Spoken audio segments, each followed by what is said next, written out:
राम समर्थ श्रीराम. भाग 54. बऱ्याचदा आपली मानसिक गडबड अशी होते की पारमार्थिक बाबतीतलं वागणं एक असतं आणि व्यवहारातलं वागणं बरोबर त्याच्या विरुद्ध असतं. जसं की व्यवहारात वागताना आपला स्वार्थ साधण्यासाठी काही नियमांना सोयीस्कररित्या डावललं जातं. व्यवहारामध्ये, कामधंद्यामध्ये मूल्यांना थारा न देता तिरका मार्ग सुद्धा स्वीकारला जातो.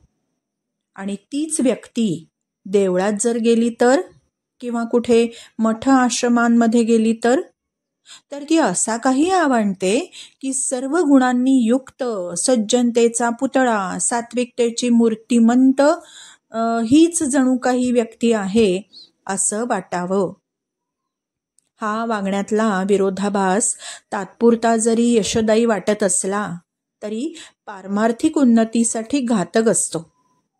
12व्या अध्यायामध्ये भगवंत म्हणतात, सांसारिक कर्म करताना सुद्धा सदा सर्वदा माझ्याच चिंतनामध्ये जो राहतो त्याची उपासना उत्कृष्ट असते. सर्वत्र समबुद्धयः, स्वतःच्या शरीराप्रमाणे, स्वतःच्या भावनेप्रमाणे सर्वांना तो आपलं मानतो, कुणाचं वाईट करत नाही, स्वार्थी होत नाही, तो भगवंतांना आवडतो.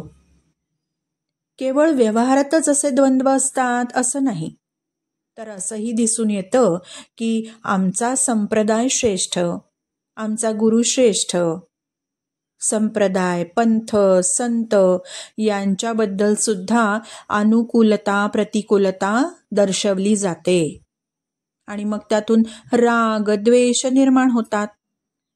गीतेत भगवंतांनी द्वंद्वापासून, राग, द्वेष इत्यादींपासून मुक्त होण्यावर विशेष भर दिलाय. जी जी कर्म करू ती भगवंताला अर्पण करावीत. केलेली कर्म भगवंताला आवडतील की नाही याची काळजी घ्यावी. जे भगवतपरायण असतात, भगवंतासाठीच सर्व कर्म करत असतात, त्यांच्या प्रसन्नतेसाठी करत असतात, निरंतर त्यांच्या चिंतनामध्ये असतात, अशा भक्तांना भगवंत मृत्यू संसार सागरातून बाहेर काढतात आणि त्यांचा उद्धार करतात. श्रीराम समर्थ श्रीराम.